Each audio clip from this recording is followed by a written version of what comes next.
You're watching E.T.N, where we don't do news, we just talk entertainment. Share and subscribe. Hey guys, welcome to Entertainment Talk Nation. This is Rob. This video, we're going to continue the Godzilla 2018 March to the King series, the long marathon. And I do apologize for being a day late. I'm still kind of under the weather. I mean, I sound better, but I'm still got a lot of congestion, a little bit of fatigue here and there. So I'm a little behind this week, but I promise that whatever videos I don't do, for the rest of the remaining of the week, like I know I didn't do a top 5 and all that, I will make sure to get those back on track next week. But we're not going to skip the March of the King. Absolutely not. So, to continue this month's topic, and this will be the last video for the month, and then we'll go into November with a new topic. So the final question from Richard Newell, who started this topic for the month, and we've been talking about the aftermath and defenses and all that. So his final question to me was, how would you handle the situation if you were in charge of the defenses? Yeah, and that's very interesting. And please, for those of you who are watching the video, when you comment in the bottom below, let us know what you would do if you were in charge of defenses.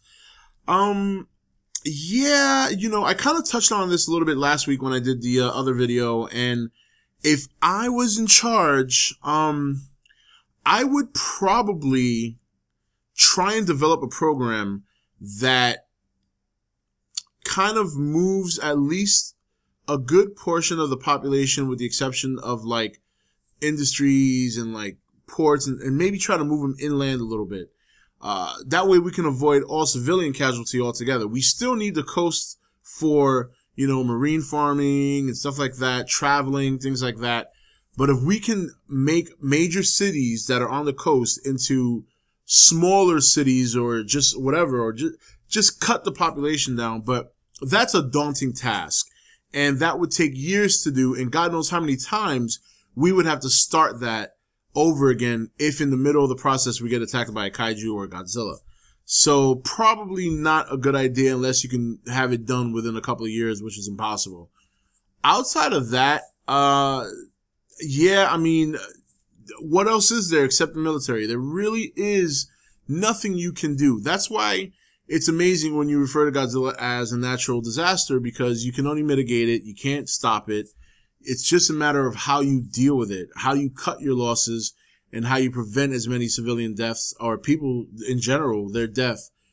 So I really can't come up with anything that I haven't already kind of spoke about, you know, in terms of putting enough military in the way to maybe distract them, draws attention.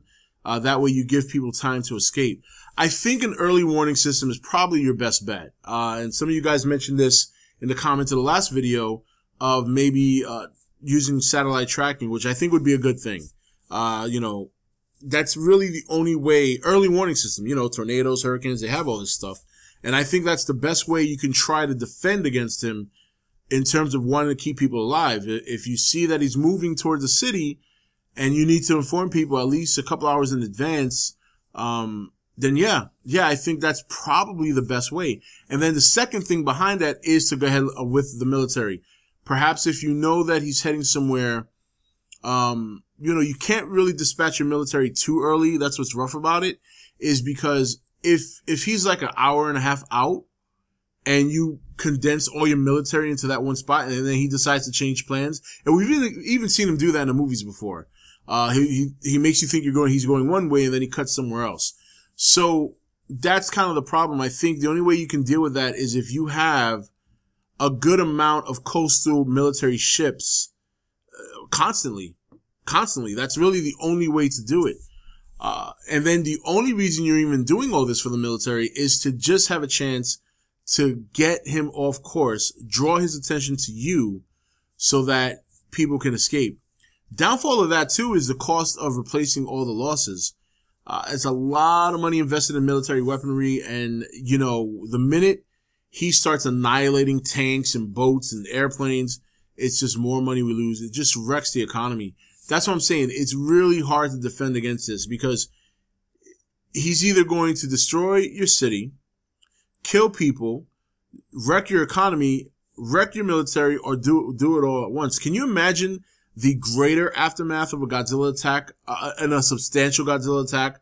Let's say, for example, if he comes in from the West Coast, San Francisco again, that's his hotspot, wipes out the military there, or at least cripples them, goes far enough inland to leave a huge dent, and then, he takes off. He's like, all right, I'm done. I'm good. And then imagine shortly after that being invaded by another army. So, I mean, I know, again, nothing we'll ever see in the movies, but just kind of talking in terms of speculation, that would be like something really crazy if we had to deal with something like that.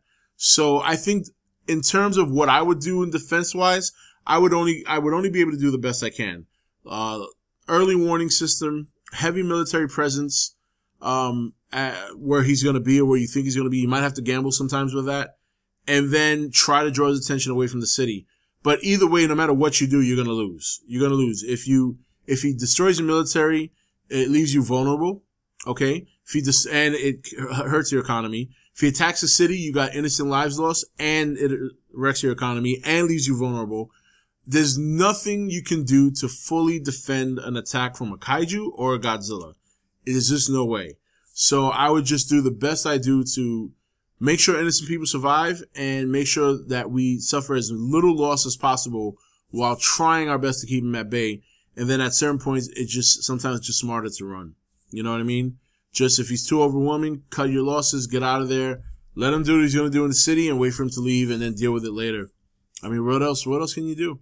So why don't you guys go ahead and comment below if you were in charge of defenses in the country in terms of guarding against a Godzilla or a kaiju attack, what would you do? I really couldn't think of anything, so I'm interested to see if any of you guys come up with something really interesting or something creative. I would definitely love to read it, so yeah, do that. Anyway, guys, that's it for this video. This is Rob signing off for E.T.N, where we don't do news, we just talk entertainment. Take it easy. Thank you for watching E.T.N. Don't forget to comment, share, and subscribe. Join the nation's Facebook page to meet other subscribers or visit E.T.N's Facebook page and Twitter page. Links for all are in the description.